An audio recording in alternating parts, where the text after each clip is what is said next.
오늘 설교의 제목을 고민 많이 했습니다. 같은 본문을 설교를 하게 되니까요. 한 달 가까이 사랑한다는 것에 대해서 나눴는데요. 사랑한다는 것이 무엇일까라고 생각해 보면 뭔가 손에 잡히거나 눈에 드러나는 어떤 확실한 증거가 있어야 되잖아요. 사실 사랑한다는 것은 증거가 있어야 되고 증인이 있어야 됩니다. 내가 누군가를 사랑하면 그 사랑을 받는 사람이 있겠죠. 근데 그 사랑을 받는 사람이 사랑을 받는다는 걸 느낄 때 그게 진짜 사랑입니다. 인정하십니까? 나는 분명히 나의 아들과 딸을 사랑합니다.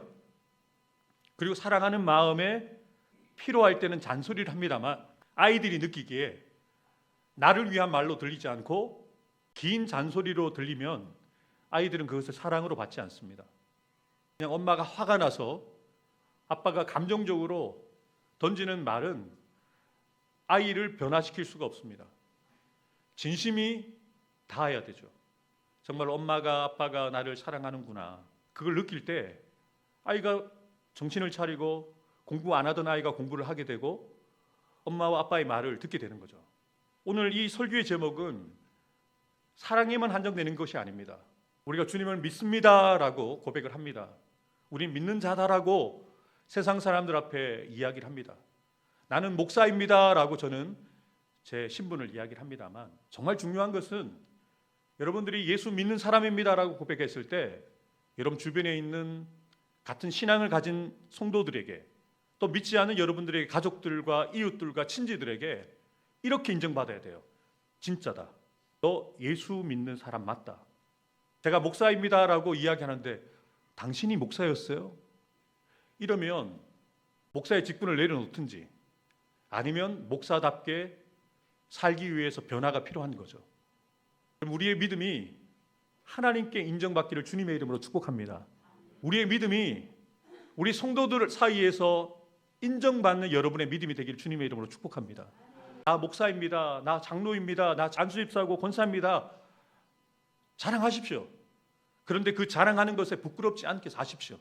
정말 장로님답습니다. 안수집사님답습니다. 권사님답습니다. 예수 믿는 사람답습니다. 이 인정받아야 되지 않겠습니까? 그게 진짜죠. 그러니까 지금까지 결혼 예식 주례를 2번 했거든요. 작년에 제가 새벽 기도 때 이 설교문을 읽어드렸는데 설교문을 그대로 제가 읽어드리겠습니다. 결혼 예식에 참석한 사람들 가운데 아니 이 지구상에 있는 모든 사람들 가운데 가장 행복한 이들을 찾는다면 바로 제 앞에 서 있는 신랑 하동근 군과 신부 우경미 양이라고 생각됩니다. 왜냐하면 이 2 사람은 순수하고 진실한 마음으로 서로를 사랑하기로 다짐하며 아름다운 동행을 시작했기 때문입니다. 그래서 저를 비롯한 이 결혼식에 함께한 하객 모두가 신랑과 신부의 모습을 보며 행복한 기대감을 가지게 됩니다. 저는 오늘 결혼의식을 기대하며 기도하면서 신랑과 신부에게 들려줄 설교의 제목을 행복하게 잘 사는 법이라고 정하고 준비하기 시작하였고 먼저 어떻게 하면 행복하게 잘 살 수 있을까라는 질문을 던지게 되었습니다. 너무나 막연하고 조금은 무거운 질문입니다. 그래서 저는 가까운 곳 저희 가정에서 답을 찾고자 했습니다. 저 자신과 아내 그리고 딸을 생각해 보았습니다. 저는 저의 아내와 딸을 생각하면 너무 행복합니다. 근데 저는 차마 아내와 딸에게 묻지 못하고 혼자서 생각해 보았습니다. 아내와 딸은 나로 인해 행복할까? 솔직히 아내와 딸에게 당신 때문에 아빠 때문에 행복해 라는 대답을 듣기에 자신이 없었습니다. 그래서 저는 나도 행복하고 함께하는 사람들도 다 행복할 수 있는 방법은 없을까라는 진지한 고민과 질문들을 반복해서 던지고 기도하는 가운데 다음에 성경 말씀을 통해 답을 얻을 수 있었습니다. 새 계명을 너희에게 주노니 서로 사랑하라. 내가 너희를 사랑한 것 같이 너희도 서로 사랑하라. 너희가 서로 사랑하면 이로써 모든 사람이 내 제자인 줄 알리라. 예수님께서 새 계명으로 우리에게 주신 이 성경 말씀을 통해서 신랑과 신부 그리고 저를 비롯한 이곳에 계신 모든 분들이 행복하게 잘 살 수 있는 방법을 알게 됩니다.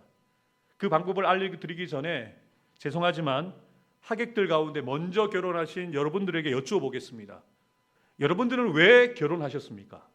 다시 한번 여쭤보겠습니다. 오늘 신랑과 신부는 왜 결혼을 할까요? 그냥 아무 말씀 없으시고 웃으시는군요. 오늘 주인공들에게 묻겠습니다. 왜 결혼하려고 하십니까? 신랑과 신부가 잠시의 주저함도 없이 사랑하기 때문이라고 대답했습니다. 정답일까요? 이 대답도 어느 정도 일리가 있습니다만 정확한 답을 알려드리겠습니다. 이미 결혼하신 분들도 함께 생각해 보십시오. 사랑하기 때문에 결혼하는 것이 아니라 사랑하기 위해서 결혼하는 것입니다. 비슷한 말 같지만 그 결론은 완전히 다릅니다. 왜냐하면 사랑은 과거보다 현재 그리고 미래가 더 중요하기 때문입니다. 죄송하지만 신랑과 신부는 저를 따라해 주실래요? 동궁과 경미는 사랑하기 위해 결혼합니다. 네, 그렇습니다. 신랑과 신부가 결혼식을 통해서 아름다운 동행의 첫 걸음을 내딛는 이유와 목적은 바로 사랑하기 위해서입니다. 그런데 지금까지 이 아름다운 동행을 먼저 출발했었던 수많은 부부들이 왜 끝까지 완주하지 못하고 낙오했던 것일까요? 이유는 바로 서로 사랑하라는 말씀을 잘못 이해했기 때문입니다. 새 계명을 주셨던 예수님께서는 사랑해야 하는 대상들을 놓고 서로라는 표현을 사용하셨지만 이 말을 들은 이들은 이 계명을 받을 때 서로라는 말을 1인칭 내가 사랑한다는 의미로 받아들이지 않고 2인칭 네가 사랑한다는 의미로 받아들이고 이해했기 때문입니다. 사랑을 하되 나 말고 너 먼저 해야 한다고 생각하기 때문입니다. 네가 사랑하지 않기 때문에 이 관계가 깨어진다고 말하기 때문에 관계가 깨어지고 균일이 생기게 되어지고 서로 다른 직선이 평행선상에 있는 것과 같이 함께 있는 것 같은데 함께 하지 못하다 보니 두 사람은 결코 행복해질 수도 없는 것입니다. 신랑 신부에게 마지막으로 묻습니다. 예수님께서 서로 사랑하라고 하셨는데 신랑과 신부 중 누가 먼저 더 사랑해야 할까요? 가정의 첫걸음을 내딛는 오늘 두 분의 마음속에 예수님께서 먼저 우리를 사랑하신 것처럼 아내가 아닌 내가, 남편이 아닌 내가 사랑하겠습니다 라고 진실된 마음으로 다짐하시길 바랍니다. 그리고 그 마음을 기본으로 서로를 대할 때마다 남편은, 아내는, 내 아들과 딸은 나로 인해 오늘도 행복할까? 내가 어떻게 하면 사랑하는 아내를, 사랑하는 남편을 행복하게 해줄 수 있을까라는 질문을 끊임없이 던지고 답을 찾으면서 살다 보면 행복하게 잘 살고 있는 남편과 아내를 보게 될 것입니다. 고민 많이 했습니다. 제가 30대 후반에 첫 주례를 했거든요. 신랑 신부랑 나이 차가 10살도 안 되는데 이 젊은 부부에게 젊은 목사가 정말 어떻게 주례사를 해야 될까 고민 많이 하면서 정말 제가 이 주례사를 쓴 지가 15년이 됐는데 지금 제가 읽어봐도 너무 잘 쓴 것 같아요. 근데 제가 다시 확인하고 읽으면서 느낀 거는 아는데 제가 지금까지 그렇게 못 살았어요. 그 이야기는 후에 다시 하겠습니다. 하나님의 자녀로 예수 그리스도의 제자로 살아가야 할 초대교회 공동체 성도들에게, 오늘을 살아가는 저와 여러분들에게 사도 요한은 우리에게 주신 계명을 분명하게 말씀하십니다. 사랑하는 자들아, 우리가 서로 사랑하자. 사랑은 하나님께 속한 것이니 사랑하는 자마다 하나님으로부터 나서 하나님을 알고, 사랑하는 자들아, 하나님이 이같이 우리를 사랑하셨은즉 우리도 서로 사랑하는 것이 마땅하도다. 어느 때나 하나님을 본 사람이 없으되 만일 우리가 서로 사랑하면 하나님이 우리 안에 거하시고 그의 사랑이 우리 안에 온전히 이루어지느니라. 우리가 사랑함은 그가 먼저 우리를 사랑하셨습니다. 우리가 이 계명을 주께 받았나니 하나님을 사랑하는 자는 또한 그 형제를 사랑할지니라. 아멘이십니까? 여러분, 사도 요한은 주님께 들은 말씀을 정확하게 전하고 있습니다. 애매하지 않고 아주 분명하게 말씀하고 있습니다. 주님이 우리를 사랑하셨기 때문에 우리가 서로 사랑하는 것이 마땅하다. 오늘 본문을 통해서 우리는 하나님을 사랑하는 것과 눈에 보이는 형제와 자매를, 남편과 아내를, 자녀들을 사랑하는 것이 결코 분리될 수 없다는 것을 분명히 알게 되어집니다. 하나님의 사랑이 어떠한 사랑이었는지를 우리는 분명하게 알 수 있습니다. 저와 여러분들은 이미 하나님의 사랑을 받은 자로서 성도 되어진 우리들이 서로 사랑해야 될 이유와 근거가 충분히 이 요한일서에 기록되어져 있습니다. 제가 요한일서 3장 13절을 읽어드리겠습니다. 형제들아, 세상이 너희를 미워하여도 이상히 여기지 마라. 여러분, 예수 믿지 않는 사람들이 믿는 저와 여러분들을 이상히 여기고 미워하는 것을 이상히 여기지 마십시오. 왜냐하면 우리는 소속이 다르기 때문입니다. 우리는 세상에 속한 자들이 아니라 주님께 속한 자들이기 때문입니다. 그러면서 사도 요한이 예수님의 말씀을 요한복음에 분명하게 기록하였습니다. 세상이 너희를 미워하면 너희보다 먼저 나를 미워한 줄 알라. 너희가 세상에 속하였으면 세상이 자기의 것을 사랑할 것이나 너희는 세상에 속한 자가 아니요 도리어 내가 너희를 세상에서 택하였기 때문에 세상이 너희를 미워하느니라. 예수님 분명하게 말씀하시죠. 세상이 먼저 나를 미워하였다. 그래서 너희를 미워하는 것이 자연스러운 것이다. 반대로 말씀드릴까요? 여러분을 믿지 않는 가족들이 미워하지 않는다. 믿지 않은 여러분의 주변의 사람들이 여러분을 이상하게 여기지 않는다. 그럼 여러분은 여전히 세상에 속하여 살고 있다는 겁니다. 그들처럼 말하고 그들처럼 생각하고 그들처럼 살고 있기 때문에 그들이 이상한 걸 못 느끼는 거예요. 그러다가 나 어느 교회 다니는 집사야 라고 하면 깜짝 놀라는 거죠. 네가 교회 다녔어? 나랑 똑같이 담배 피고 나랑 똑같이 술 마셨는데? 놀라는 거예요. 여러분 어떻습니까? 여러분 주변 사람들의 반응이 여러분들이 예수 믿는다는 것 때문에 자신과 다르다는 것을 이상히 여기십니까? 예수 믿는다는 것 때문에 믿지 않은 남편과 아내와 자녀들과 이웃들에게 여러분 미움을 받고 계십니까? 즐거워하십시오. 예수님이 그 미움을 먼저 받으셨어요.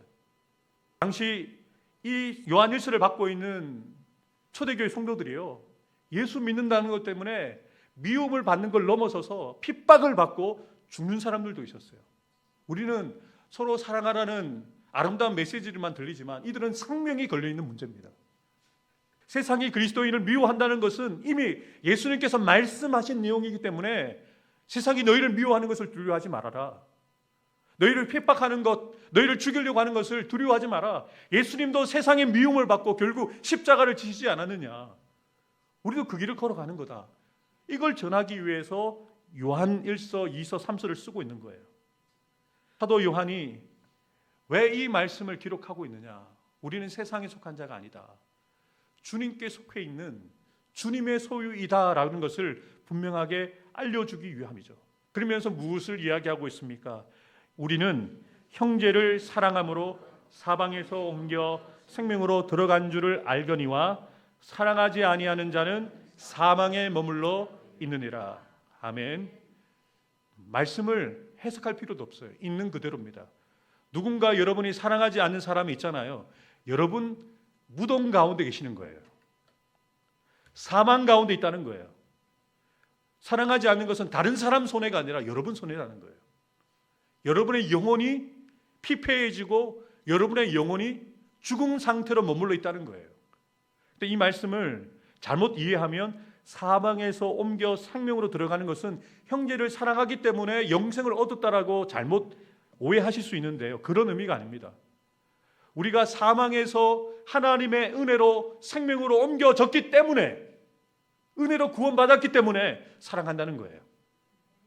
구원받는 조건으로 사랑을 이야기하는 게 아닙니다. 구원받았기 때문에 사랑할 수밖에 없다는 거예요. 근데 구원받았는데 아직 사랑하지 못하는 가족이 있다, 이웃이 있다. 이 성도들 가운데, 몇 명 되지 않은 이 성도들 가운데 내가 이해하지 못하고 용서하지 못하고 용납하지 못하고 사랑하지 못하는 성도들이 있다. 분명하게 사도 요한은 얘기합니다. 사망에 머물러 있다. 스스로 죽는 사람이 얼마나 어리석은 사람입니까? 스스로 사망 가운데 머물러 있는 사람이 얼마나 많이 있습니까? 사도 요한은요, 더 구체적으로 이렇게 이야기합니다. 그 형제를 미워하는 자마다 살인하는 자다. 여러분, 살인자와 함께 같이 동거하실 수 있겠어요? 그 사람이 나를 죽일 수도 있는데, 한 번 사람 죽이는 것이 힘들지 두 번째, 세 번째 연쇄살인하는 것은 쉽대요. 그런데 사도 요한은요, 무슨 말을 하잖아요. 형제를 미워하는 자마다 살인하는 자다. 영생이 그 속에 거하지 않는다. 여러분, 이 말씀은 정말 두렵고 떨리는 마음으로 우리가 대해야 합니다. 우리가 직접적으로 다른 이의 생명을 뺏은 적이 없어요. 그런데 우리가 누군가를 사랑하지 못하고 용서하지 못하면 그를 죽이는 거래요. 아니, 내가 먼저 죽었다는 증거예요. 내가 죽었기 때문에 또 다른 이를 죽이는 거예요. 부디 바라고 소망하는 것은 우리가 사람을 죽이는 이들이 아니라 사람을 살리는 성도들, 사람을 살리는 교회가 되기를 주님의 이름으로 축복합니다. 계속해서 형제 사랑의 계명을 실천해야만 되는 이유를 분명하게 말씀하고 있는데 요한 1서 3장 16절 말씀입니다. 그가 우리를 위하여 목숨을 버리셨으니 우리가 이로써 사랑을 알고 우리도 형제들을 위하여 목숨을 버리는 것이 마땅하니라. 요한복음 3장 16절과 의도적으로 맞춰봐도 괜찮을 것 같아요. 주님이 우리를 위하여 십자가를 지심으로 하나님의 사랑을 우리가 알게 되었기 때문에 우리가 형제들을 위하여 우리도 예수님처럼 목숨을 버리고 사랑하는 것이 마땅하다. 우리가 왜 서로를 사랑해야 합니까? 그 사람이 사랑할 만하기 때문이 아닙니다. 그 사람이 내 마음에 들기 때문이 아닙니다. 그 사람이 내게 귀에 들리는 만한 말을 하기 때문에 사랑하는 것이 아닙니다. 사랑해야 되는 이유는 주님이 우리를 위하여 목숨을 버리셨으니 형제를 위하여 나도 목숨을 버려 사랑하는 것이 마땅하다라고 분명하게 사도 요한이 말씀하고 있는 거죠. 그러면서 형제 사랑의 구체적인 방법에 대해서 말씀합니다. 누가 이 세상의 재물을 가지고 형제 궁핍함을 보고도 도와줄 마음을 닫으면 하나님의 사랑이 어찌 그 속에 거하겠느냐. 자녀들아, 우리가 말과 혀로만 사랑하지 말고 행함과 진실함으로 하자. 아멘. 여러분, 남자영 집사님이 왜 떡을 해오셨을까요? 왜 제가 별것 아니지만 귤을 준비했을까요? 여러분, 사랑은요, 내 것을 쓰는 것에서 시작되는 거예요. 시간을 쓰고 몸을 쓰고 가장 어려운 거죠. 물질을 쓰는 거예요. 초대교회에서 나타난 특징이 뭡니까? 가진 자들이 자신의 소유를 팔아서 없는 자들에게 나누어 주었어요. 그래서 교회가 성장한 거예요. 말로만 사랑하는 이들이 아니구나. 정말 저 사람들이 예수 믿는 사람으로서 자신의 것을 내 것으로 여기지 않고 다른 이들을 위해서 자신의 것을 팔아서 나누어 주는 진짜 사랑하는 이들이구나. 그러면서 교회를 몰려든 거예요. 복음을 전하는 거 중요합니다만 삶을 통하여 사랑을 보여주었기 때문에 초대교회가 교회될 수 있었거든요. 말로만 사랑한다, 사랑하고 축복합니다. 아니요. 행함으로 떡을 나누고 귤을 나누어 드리면서 내 마음을 표현해 드리는 거예요. 저 귤 되게 좋아해요. 귤 한 박스 안고 먹으면 하루라도 다 먹을 수 있습니다. 그런데 제가 좋아하는 귤을 여러분들과 왜 나눕니까? 철없는 아이들 같으면 내 거야 라고 저 혼자 먹었겠죠. 여러분들과 왜 나누겠어요? 내가 먹으니까 맛있고 내가 좋아하는 거니까 여러분들과 나누는 거예요. 여러분들을 좋아하니까, 사랑하니까. 그럼 그게 행동으로 보여지는 거잖아요. 귤이라는 것으로, 떡이라는 것으로 보여지잖아요. 그렇게 사랑하라는 거예요. 말로만 우리 부산도교회 사랑합니다. 말로만 우리 성도들 사랑합니다. 우리 목사님 사랑합니다. 말로만요. 저를 위해서 기도 한번 해주셔야죠. 그러면 저를 위해서 새벽에 나와서 우리 성도들을 위해서, 목사를 위해서 기도해 주셔야죠. 여러분의 몸을 들여, 시간을 들여 주의 전에 나와서 교회를 사랑하는 마음을 기도로 표현하세요. 예배에 나와서 여러분의 그 사랑을 표현하십시오. 여러분이 사랑하는 건 알겠습니다. 근데 그 마음을 표현해야 돼요. 그것을 사도 요한이 이야기하고 있는 거예요. 예수님 분명하게 말씀하십니다. 내 계명은 내가 너희를 사랑한 것 같이 너희도 서로 사랑하라는 이것이다. 여러분 잘 보세요. 예수님이 어떻게 사랑하셨다라고 이야기하시면 이렇게 이야기하십니다. 사람이 친구를 위하여 목숨을 버리면 이보다 더 큰 사랑이 없다. 이 말씀을 덧붙이셨어요. 사랑하는데 어디까지 사랑하라고요? 서로를 위하여 목숨을 버릴 만큼 사랑하라는 거예요. 예수님이 그렇게 사랑하셨잖아요. 우리 부산로 교회가 이루어야 될 사랑의 목표는요, 서로를 위하여 죽어줄 만큼 사랑하는 겁니다. 귤 하나 나누는 정도가 아니라 제가 여러분을 대신하여 죽을 만큼 여러분을 사랑하는 게 정하는 목사의 목표입니다. 설교 잘하는 목사, 기도를 열심히 하는 목사도 좋지만 여러분을 뜨겁게 사랑하는 목사가 더 좋지 않습니까? 사랑하면 기도할 수밖에 없고 사랑하면 여러분을 섬길 수밖에 없기 때문에 여러분을 위하여 목숨을 버릴 수 있는 그 사랑하는 목사, 목숨을 버릴 수 있는 장로님, 권사님, 안주입사님, 집사님이 될 때 교회 가운데 하나님의 역사가 나타나는 거예요. 왜요? 우리가 예수님처럼 사니까, 예수님처럼 죽으니까. 예수님의 그 사랑을 경험하기 위해서 동서남북 사방에 흩어져 있던 복음을 잃어버린 영혼들이 그 복음을 찾아서 우리 교회로 찾아오는 거예요. 정하나 목사가 설교를 잘해서가 아닙니다. 우리 부산로교회가 화려한 성전이 있고 조명이 있기 때문이 아닙니다.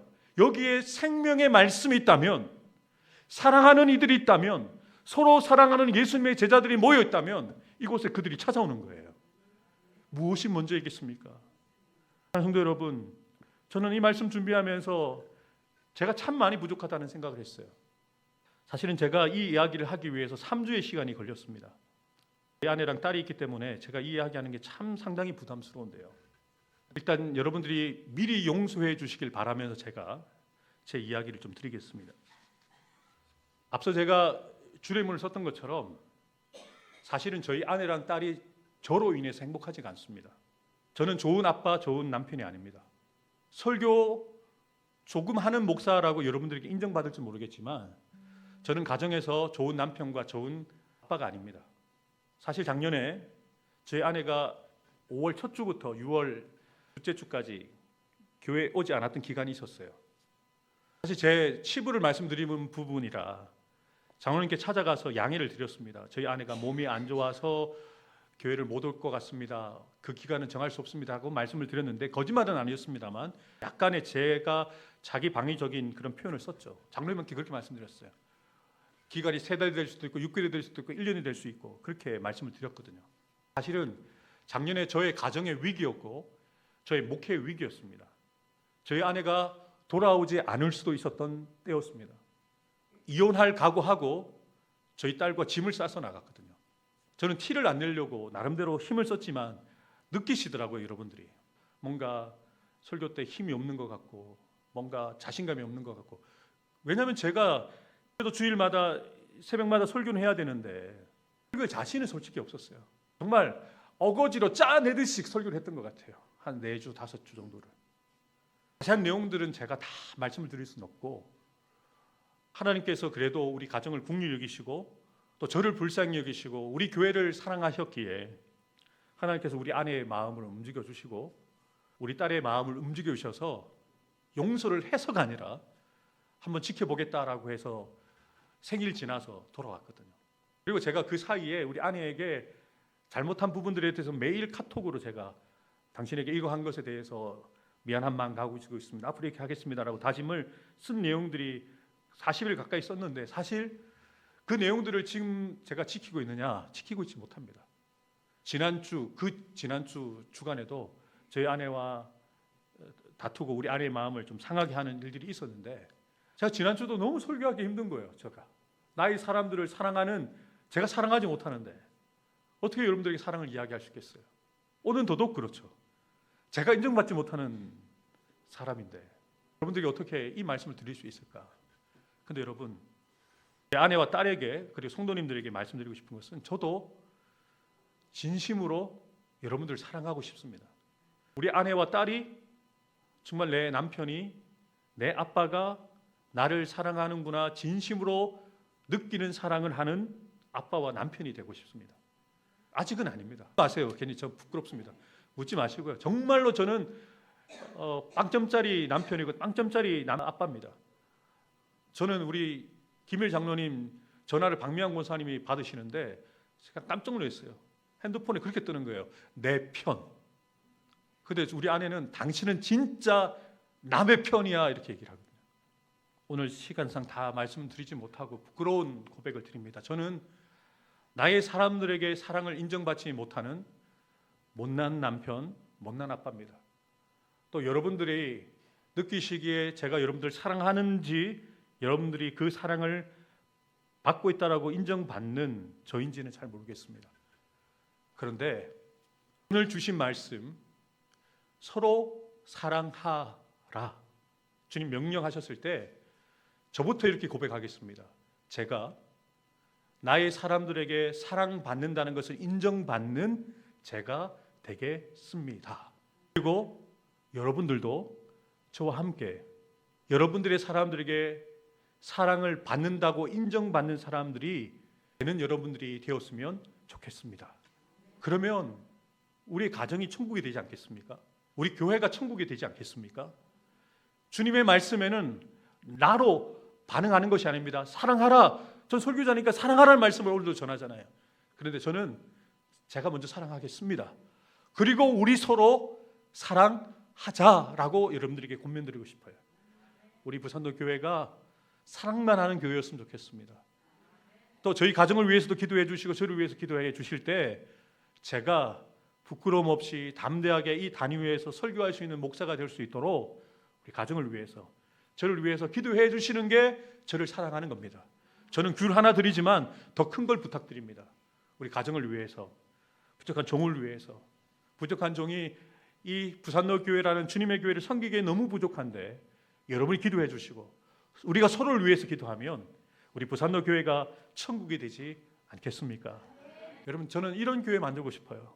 그냥 겸손하게, 온유하게, 이유 없이 그냥 내가 미안해라고 하기 전에 안아주고, 그리고 서로 아빠와 딸이 남편과 아내가 손을 잡는 하나 되어진 가정. 목사와 장로님과 안수집사님과 권사님과 집사님이 이웃 따르지 않고 그냥 우리는 하나인 거예요. 하나가 되어서 옆에 교회 십자가 모양 보이시죠? 물이 흘러가는 거예요. 우리 교회를 통해서 물이 흘러가는 거예요. 생명수가. 우리 교회에서 흘러가는 그 은혜의 생명수가 흘러가는 곳마다 나무가 살아나는 거예요. 여러분이 들어간 가정마다 여러분의 자녀들이 살아나는 것이고, 여러분들이 가는 직장마다 그냥 죽어가는 영혼들이 살아나고, 나도 너 따라서 교회 가고 싶어 라는 이 고백들이 자연스럽게, 우린 살아있으니까요, 우리는 생명수니까요, 그 생명수가 흘러가서 이런 교회 만들어가는 저와 여러분들 되기를 주님의 이름으로 축복합니다.